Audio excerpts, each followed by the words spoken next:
I just remove my thing.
To our online community. Hey, Kirsten and James. And as people are logging on here, we're going to dive. Woo, hello. We're going to dive into how to stand out. How to stand out. It's the number one thing that we have to know how to do. And I've been doing these consistently every month because, as any artist knows, we have to be able to stand out to our community, to our audience of one to one, our audience of one to many. Hello, Noah. So great to have you on Instagram. And let's hope that a few more people are going to join us on Zoom. Tony, come over onto Zoom. Tony, come over. You're welcome to do that. And so, as we're diving into what this means, right? What does it mean to stand out? I think that that's one of the biggest problems. And here, I'm just going to do this also. Then it makes it easy for everyone. Boom. And as people are logging on, James, I know you're there. It's so great. Is what does it mean to stand out? I think you should write it down. What does it mean to stand out to you?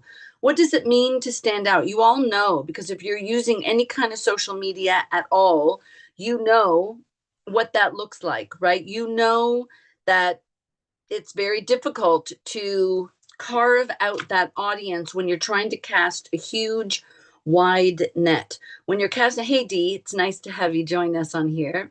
I'm hoping that a few more people who signed up are going to be on here too. So let's see if they log on. But for those of you who are just sort of catching up with what does it mean to stand out, Dee and I just had a great one-on-one session about this. The first person to stand out to is you. And so what does that look like? Kirsten, you were just, shaking your head. What does it look like to stand out to you? If we think about the rules of our game, which those people who are in our mentorship program we're talking about all the time, the first part must be that we stand out to ourselves, which means we have to be our word. Oops, I'm really hitting everything all wrong here on Instagram. I'm so sorry, Susan. I just wanted to mute you. Okay, great. If we think about standing out, what are some of the things that we want to deal with? One is to be our word. Well, how can I be my word? Maybe you guys set a goal and then you let yourself off the hook, or you set a goal and you drop the ball. And it happens all the time. We all do it. But how do we speed up that process of, getting back on the horse, getting back on the wagon? What does that look like? Kirsten, what does that look like for you? Because I know it just happened for you. So let's open this up a little. What does that look like when you fall off, your word? You say you're going to do something and then you don't. How do you get back on track?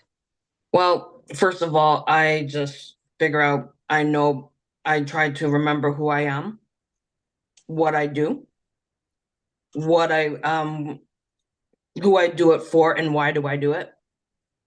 And that pretty much sets me back on course as to who I need to be in order to get where I'm going. Look, I'm writing it down. See, she's done this work, so she knows. Why do I do it? And then who do I do it for? Answering these 4 questions, Kirsten just gave it all to you, is going to change your life. It's going to change your life. Who are you? So if I don't know who I am and I set a goal and I don't achieve it, then who I am becomes the person that beats himself up, becomes the person who makes himself wrong. It's the person who, says, I guess it wasn't meant to be. That's who you become instead of who you really are, who is. Who are you, Kirsten? Creative, fun, and inspired. And inspired. Creative, fun, and inspired is a pretty awesome who I am, by the way. So great. And because Kirsten has done the ADI program now twice, I think you've done it twice, right, Kirsten? 3 times. It takes that. For some people, maybe we get it like this. I don't know about you, but I'm always looking at who I am. I'm always evaluating who I am. It doesn't stop because, as I just said to Dee in our one-on-one meeting, who you are is really the shepherd. If you're going to stand on the stage and hold the microphone and want to hold the attention of an audience, you put out a video, you've invested time and effort and money in making a song, and you put it out into the world. Are you not a shepherd? Do you not have to kind of know how to drive those sheep to where you want them to go? Yes, you do. You need to be the person who looks at the field and says, okay, we got to take all this cattle and move them, to the ranch. It's time to come indoors. It's time now to go outside. You are the ranch herder, you are the shepherd. But if you don't know what that looks like for you, and you're not able to generate yourself, you will not stand out. In fact, you're going to stand out to nobody because you can't stand out to yourself. Because you're letting yourself off the work. The next question that you just answered, Kirsten, which was so great, is what do you do? Dee, I think you should share this because I think we just nailed it in our one-on-one session. What do you do, Dee? Well, sorry, I'm nervous. What do you do? I give back to the community, what I believe is absolutely crucial through open mics and networking sessions. And I like to make other people feel seen, and I do it true and acknowledged, and I truly do it from the bottom of my heart without expecting anything in return. Yeah, you do something that's quite extraordinary. You do something, you're able to bring people together. Do you know, everyone? I really want you all to get this. Most people have no clue how to do that. They don't know how to bring people together. And when they do have people in front of them, they don't know how to keep them or how to make sure that these people stay connected to them. That is a way to stand out. Figure out a way to bridge the gap from the people that, if you're lucky enough to perform, which Dee has many times, and many of you guys have too, can you get people to come back again and again? Could you create a residency, for example?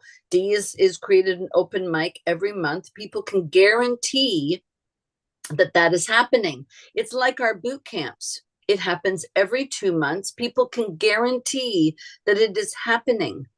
And so when people can guarantee that you're going to be there, that's called being consistent. Going back to who you are, being consistent will help you stand out. If you are not consistent, people cannot trust you. You cannot trust yourself. You will never stand out in the world. And if you do, you may stand out for a moment. And we've seen that too. We've seen people who can stand out this moment in time, but then they can't hold on to it. And if we're going to build a career, which is what most people follow me for, is to create a career, we have to be consistent. I've been very fortunate to build a career in music. Since the age of 19, I've made exclusively my revenue from music. Now, that's pretty unheard of. Think about that. From the age of 19, I have exclusively made my revenue from music. Pretty amazing. In college, I had 5 part-time jobs. My family refused to pay for music college. They did not think that going, for post-secondary education in the arts was worthwhile. So I had 5 jobs to put myself through school. And one of them happened to be at a bank. The rest were all teaching music. I got a job, doing that, teaching dance. I was very fortunate to do that and to start gigging. So I was gigging, making money with that. I was teaching dance at the University of Toronto and for different companies. Hey, it's so great to have some people on the Instagram live here too. So you guys can probably relate to that, and that we need jobs to earn a living, to support this art that we've decided to do, the pursuit of a career. And when we're pursuing a career, we have to invest something, don't we?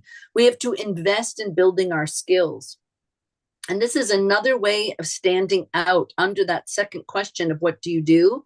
If you're committed to building your skills and constantly build your skills, people find that very attractive.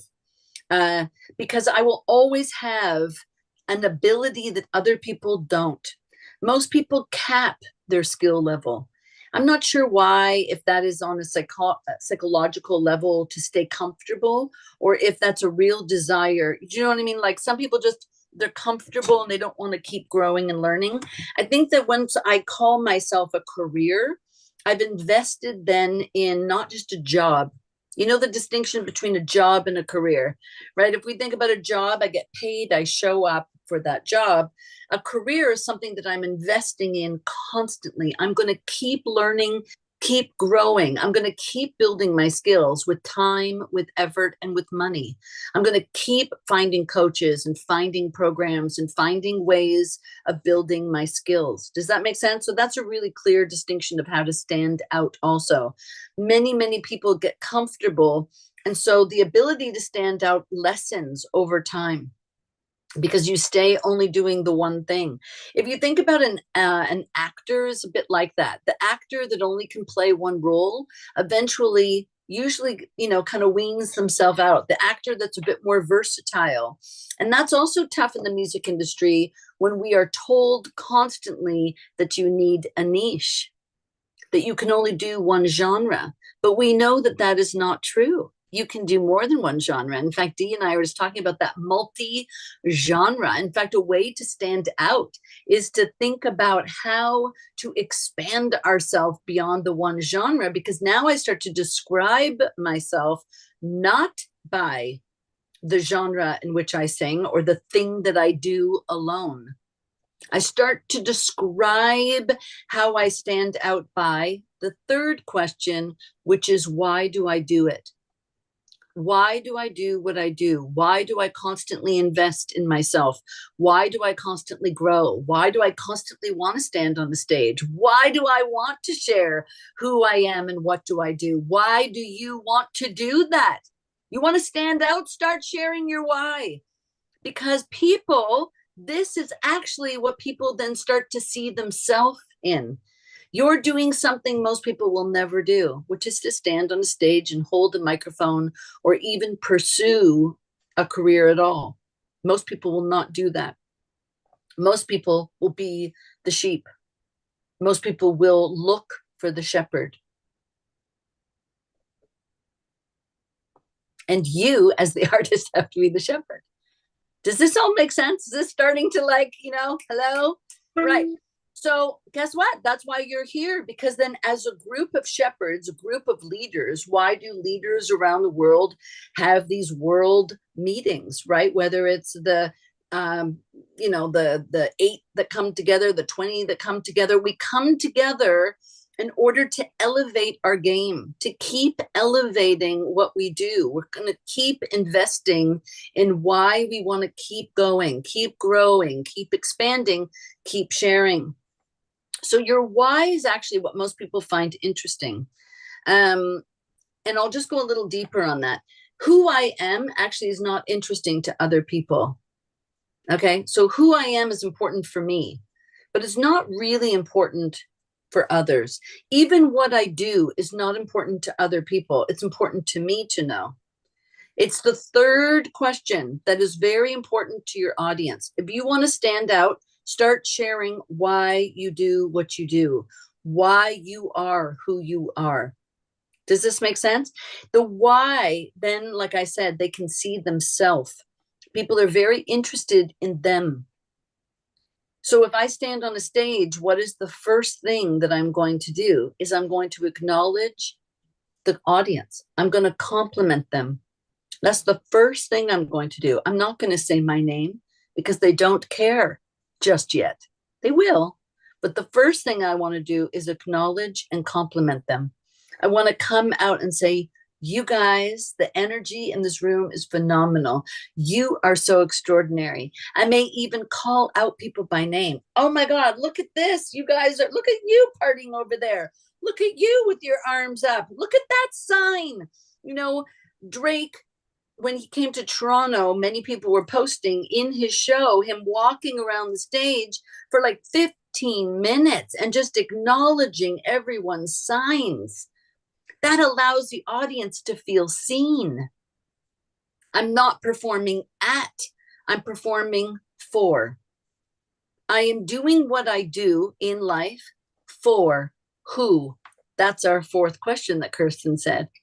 Who? And if it's not me first, which it must be you, and that is a deeper conversation, the second who is the audience. And the people who stand out are going to be able to make their audience feel seen, make them feel like they belong to something, make them feel like they are a part of something. If you just perform at and you only show what you do, you only show who you are and how extraordinary you are, and most of you are so extraordinary, they don't feel like they belong or they're important to you. And we have to make them feel important. And so that means that you've got to come online. You got to come online every once in a while, just like I do. I'm coming online once a month, right? I'm giving you guys this free training because I know that by doing that, I'm helping you all feel important to me. You're important to me, and I want to share something that I think is maybe the most important thing that I could ever share. And it's not singing skills. It's not even business skills. It's really this idea that I can build an audience, I can build a community, I can be a part of something, because the human race wants to feel like they're a part of a collective, that together we are moving forward. This is why we see so much anger in the world too. There are two forces, right, in the world. We always say there's good and there's evil. And the evil is just as powerful. People can unite around anger just as much as they can, unite around love. But if we're in music, I think that we've chosen the latter, haven't we? We've chosen love. We've chosen self-expression. We've chosen joy. We've chosen emotion, deep emotion, not just one layer of emotion, but multiple layers of emotion. That's why our genre of music is not important. It's really what the music is about.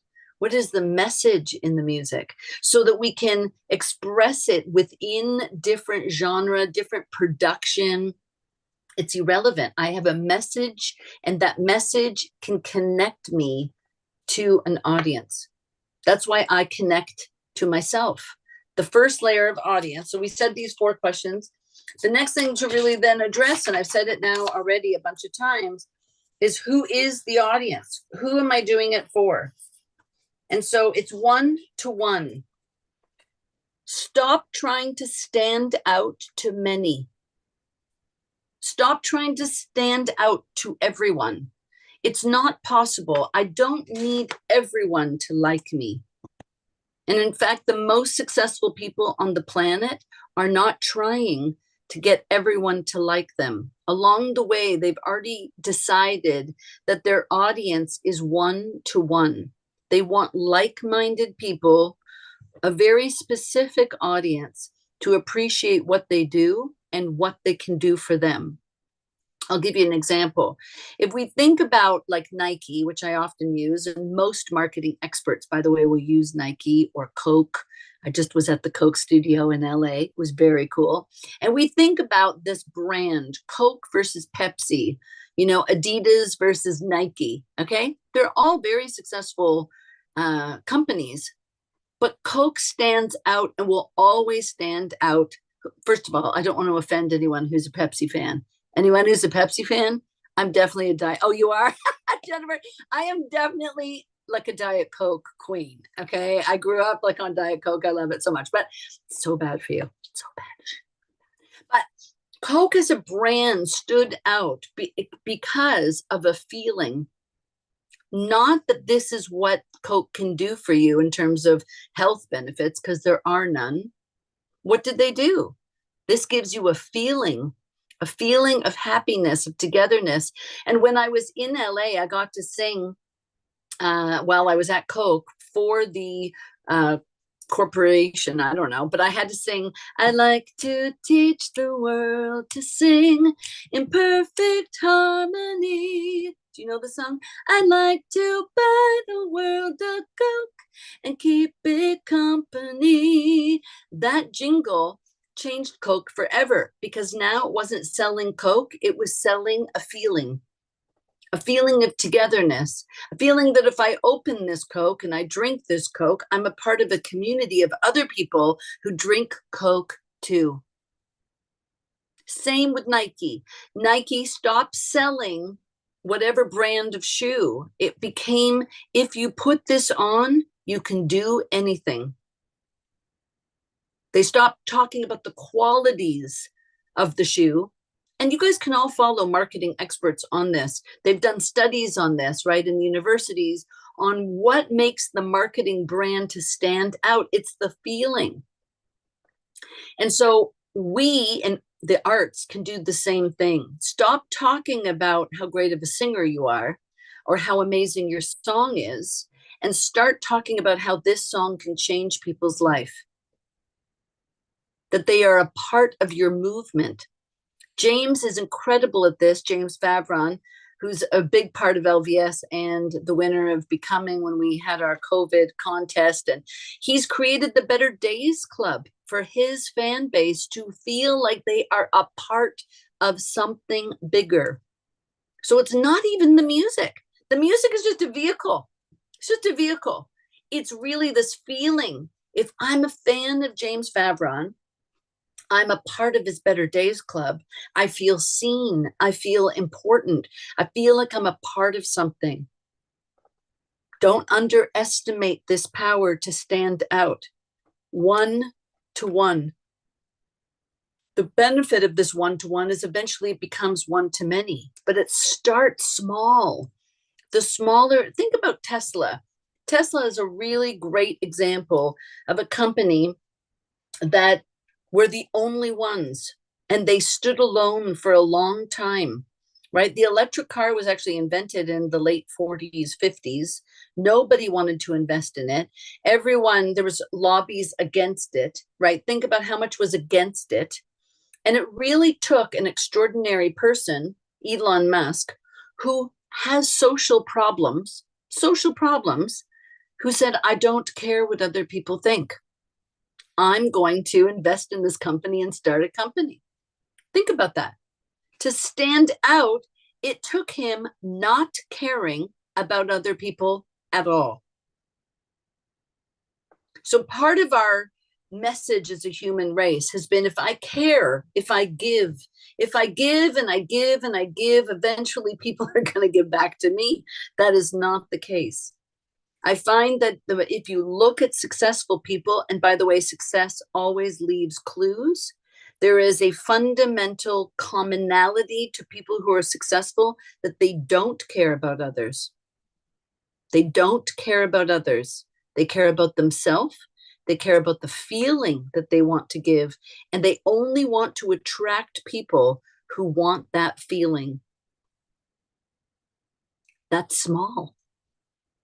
And by the way, you can have a huge career in that little niche of small.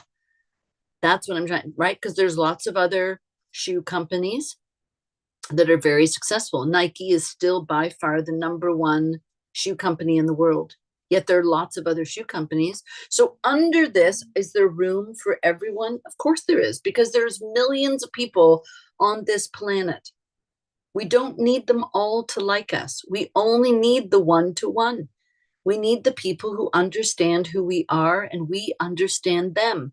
The people who see us and we can see them. The people who want to follow our message, have that feeling, and the people we want to give it to. We will never feel burned out because we know who we are. We know what we do. We know why we do it. And we know now who we do it for. And if we keep drilling this muscle, we keep building this muscle, you will start to see the momentum start to get created. And now we have a movement. The movement is the Better Days Club. The movement is the feeling that people will keep coming back for time and time again. And they will. That's the beautiful thing about standing out in the world. Do I want to stand out before I'm ready? And I think for the first time, I really want to address this, because usually I don't address this part. But because and James, thank you for your edits on the article that I just wrote for Canadian Musician Spotlight. I recognized in sharing an observation that I have made, and I think it's worth just us exploring this a little bit. Momo, so great to have you on Instagram. Is that a lot of the time we want to leapfrog. We want success quickly. And we think that by accelerating it, we're going to feel better about ourselves. We're going to feel more worthy of being the shepherd if we can have quick success. So what would that success look like? And maybe we can open this up a little bit in a minute around what success looks like to you. But let's say success is measured, I think, in these two ways. One could be financial. Mwah! So good to see you. One could be missed you. I miss you too. Mohammed is a singer in Iran that during COVID, he took all of our programs. So it's so great to have him on Instagram just for a moment. Yes, we can wave. It's so nice. Okay, so if we think about, and that's community, by the way. There's the power of community right there. He is in Iran. Same here. So he's in Iran. We're in Canada. I'm in Canada. People are from all over Canada or the US a lot of the time. What do we have in common? Because it has nothing to do with age. It has nothing to do with genre. It has to do with the love and a joy of music. It has a love and a joy of who I am is resonating with who Muhammad is. And who you are. My one-to-one is myself. I attract me. I just, like my audience is very clear that they resonate with me. And I just love that, and I just appreciate it. And once I had that little epiphany, it all made sense to me why I always get such great results with people. Oh, because I'm not trying to convince them of anything. They're already convinced, because I've been showing who I am. It resonates and boom. But here's what I wanted to explain is that I have seen with a lot of artists that they want instant results and their measure of success is many, one to many. And I had to do some thinking around this article because I was in LA and one of the things that I got to do was go to a really cool event, just like an open mic, but in someone's backyard. And it was called Under the Radar. Really cool showcase for up and coming artists, happens quarterly in Los Angeles. And Jessia, who's a client of mine, someone who also won the Becoming contest during COVID, now living in Los Angeles, got signed out of all of this amazing thing. She lives in this house where the Under the Radar was taking place. So she and I got to reconnect there and we were chatting that she got signed to Ryan Teddar's One Republic and is no longer signed, decided to dissolve that contract. And it made me realize that people in our industry think when I get signed, when I get to go on a world tour, I'm going to feel worthy. I'm going to feel successful. I want you all to realize that the when is not the measure. There will be many when, like, when I get this and when I achieve that and then I'm going to feel successful. It really happens in the reverse order, because if I don't feel successful one-to-one, like I can stand on a stage and Dee was sharing, like 20 people show up. In this case, look at how few people are here. I'm still here. I'm going to show up whether one of you show up or 100 people show up. And by the way, the same person is also going to show up, whether we meet one-on-one or one-to-many. But when I measure to the once I get or achieve this, then I will feel successful. And one of the other amazing sayings in this business is everyone that you see on the way up is who you see on the way down. Has anyone ever heard that saying? Everyone that you see on the way up, so people that you see on the way down. So I need to know that who I am every day is a person with a mission. The mission is for me to feel successful. I have to know what that level of success feels like for me. And then I'm going to every day make a commitment to sharing it, to connecting, to pursuing the next level and the next level and the next level. Because the people who achieve these ultimate huge successes, I don't believe are able to connect to a real fan base. That's the measure that I was going to share, is that I saw what happened with Jessia on these huge world tours, and many other clients, by the way, on these huge world tours. And really where their connection is happening is usually on social media, where they pick up their phone and they're talking one-on-one. That's where her magic has been. It's not standing on the stage opening for One Republic when that audience is really waiting in anticipation for One Republic. They're really not interested. You all have gone to concerts. You've all gone to concerts, and not one really opening act has done it for you. Let's be honest. Most of the time you're waiting for that major concert to come on. So that opening act serves a purpose. The purpose is to warm the audience up for the main act, right? Hard to stay connected though to them as the opening artist. Very, very difficult. And so you got to figure out a way before the concert, during the concert, and after to stay connected. I just did this for Dee, where we wrote that goal for a show that she has. And we talked about what are you doing before, what are you doing during, and then after, to make sure that there's a compelling future. That whatever audience is in front of you, you're going to be able to attract the right people, one-to-one, one-to-few. We're not going for one-to-many. That really keeps them as your loyal fan base, that they can be a part of the Better Days Club. What is your club? What is your thing that you want to stand out in? And try to really carve it out. What is the movement? What is the feeling you want to give people? Because getting back to Jessia, it really is her one-on-one connection that has helped her career go forward from having, very few followers to now over 200,000 followers on, Instagram alone. So how do you get the millions and millions of streams? How do you achieve whatever goals that the measurable results that you need to push your career forward? Because we all need measurable results, but we need to know that it is in our ability to communicate that is going to make the biggest difference to standing out. Okay, that's a lot. Let's open it up. Susan, what is your measure of success? What does standing out look like? Give me one or two ideas. I like opening it up, right? We want to make sure that people know. What is a way to stand out? What is the way that I really physically connect with the audience. I'm very fortunate to have that, opportunity to do that.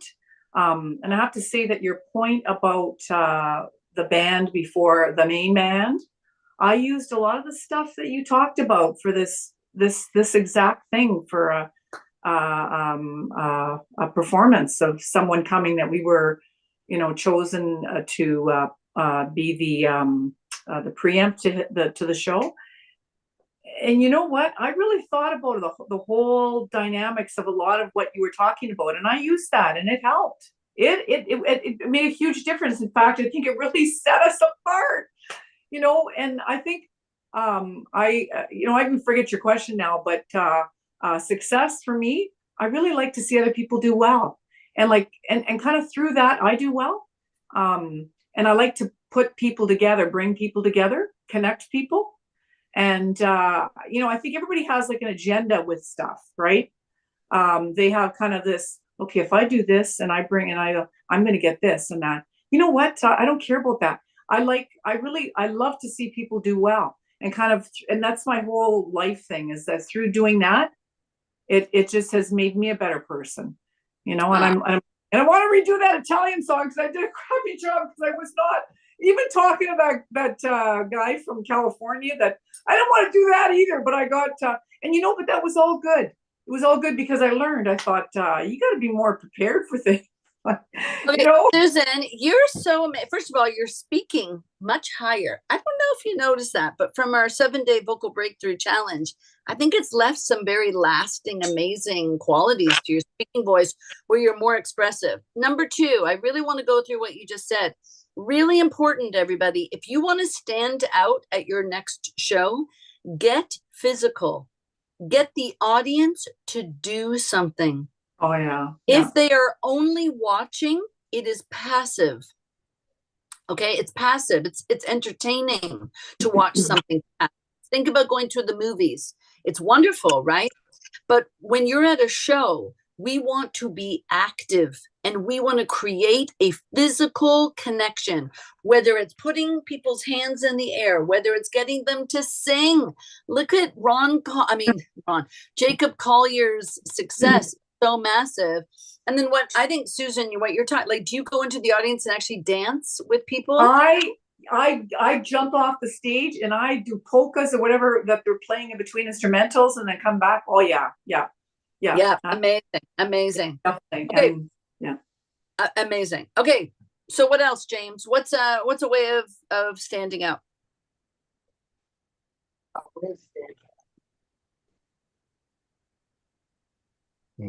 What's a way of standing out? I think being intentional. So, Rehan? What? I think your audio is funky. I can't hear you. We can't hear you. No. Maybe it's, oh. I don't know. Can you hear me now? Yes? Sorry, Yeah. might be being weird.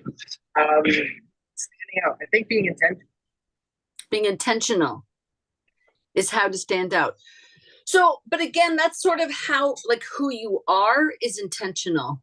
But how you're going to stand out is actually in this action that we're starting to talk about.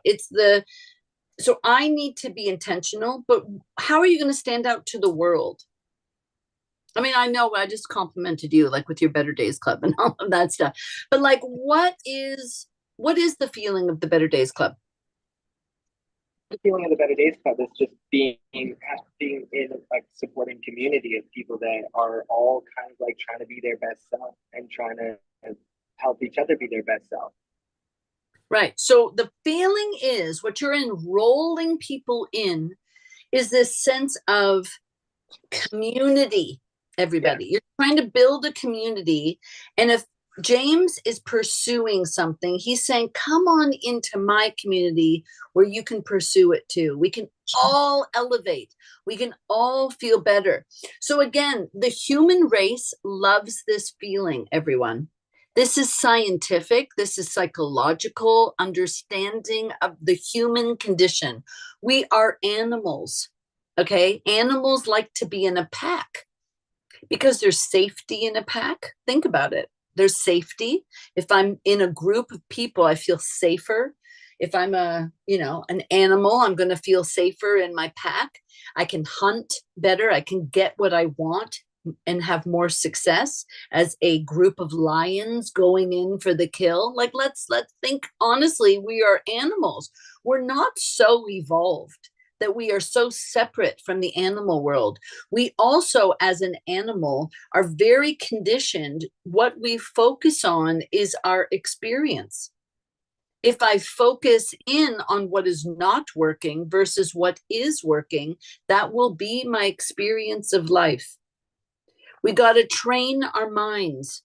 Anyone who's a parent here knows that the last, I'm going to say 70 years, we are paying the price for the last 70 years of being mentally weak. Since World War II, the human race has been mentally weak, and we are weakening it and simplifying it and weakening our self. And then we're paying a price now in the world for the last many years now of, that's why music is so important, by the way, just to bring it back to music. But it's why the world loves music so much. Music is the soundscape. It's the escape for many people. It's free. This is why it's hard to monetize it, as we know. How do we stand out? Monetize it. There's another way of standing out that most people won't talk about. But the people who stand out in this industry have learned how to monetize it. So we're monetizing the feeling. Do you understand? Like that, if we can capture that and captivate our audience, one to few, just like Susan, giving them a feeling and then a physical feeling. The physical feeling gives them the feeling.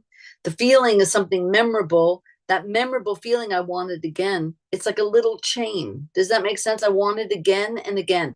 There's a safety in it. I can guarantee it.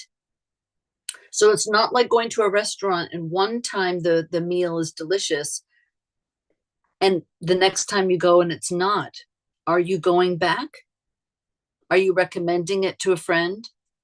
No, because the second time wasn't good. But if it's good again, and then it's good again, and it's consistently good, you're going to keep going back and you're going to tell people about it.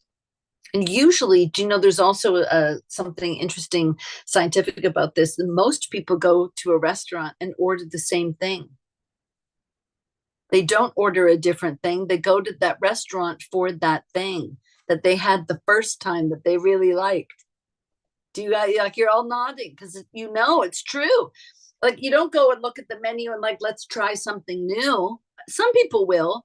Most people are going back for the thing that they loved the first time. Okay. And we're using that exact connection in our career as you are pursuing whatever the career is. Our understanding of psychology has to increase. Our ability to strengthen our own mind, our own feelings, our own levels of consistency is in fact the key. That is the key to success. Like I said, I've been able to make a living in music for a very long time. And there's a reason, because I'm consistent, not in what I do, because what I do has changed. Many times it's changed. I used to identify as a singer and a performer. And once I started to tap into, oh, what I do is actually not who I am. That's just an expression of who I am. Then it allowed me to have more flexibility with how I make a living, with how I view myself and see myself. I bring more value to more people. And by the way, most successful people, when we're talking about success, most financially successful people do multiple things. They earn their living from multiple things. In fact, they do not earn the majority of their income from what they do. They earn their income from investments, investing in other things, starting other businesses, partnering with other people. This is very common. They are not one source revenue in from one source, no, multiple sources of revenue. 3 kinds of revenue also to stand out, which we're just starting to talk about in the mentorship program with some people. We have active income. We all have a job, right? We're active income. We want 3 or more sources of active income for financial success. 2, you need passive income. That's where in music it will be streaming. It's going to be on sync placement. You need publishing, passive income. Third, investment income. You must be saving at least 20 cents per dollar. 20 cents per dollar, you must know how to save. If you don't know how to save, then we're in trouble, because our future, we don't know, especially in this industry or when you're self-employed. Sometimes things are good and something, it's not guaranteed. It's a risk reward. If you want guaranteed revenue, then you need a job from an employer that is going to pay you so that you can invest in this thing that's a little more risky, right? Well, we need that stability of a job. And some people, I think, balance that really well. Kirsten, I think you're balancing that really well. Having a job and then doing what you love, they can be separate, you know? And it doesn't mean that what you love, like somehow it's okay to earn money over here in order to fund the thing that you love, you know? It's okay. I think it's actually smart as hell. You know, in order to stand out and to have that level of security in yourself and trust yourself, you need some financial security too. So financial security is a huge part of confidence, of feeling confident in the world, is our ability to earn money, our ability to make a difference, our ability that our life has purpose. And so these are all huge concepts that we're going to keep talking about. Every month I will come on here and talk with you all about it. And then know that the Performance Bootcamp is a way to build that community. If you're not able to stand on a stage right now, it is such an incredible way to practice, to implement the practice. I can practice by myself, like I said, one-to-one, but then I have to eventually go one-to-few. Bye, James. And I'm going to end this now too. So know that the Performance Bootcamp is coming up, everybody. Know that our mentorship program is really that community that can help support you in how to stand out to that next level. I welcome that. Kimaya, we didn't hear from you today. Jennifer, it's so great to have you on here. And everyone else who joined us on Instagram, it's great for you to join us too. So keep going, guys. Let's keep standing out in the world.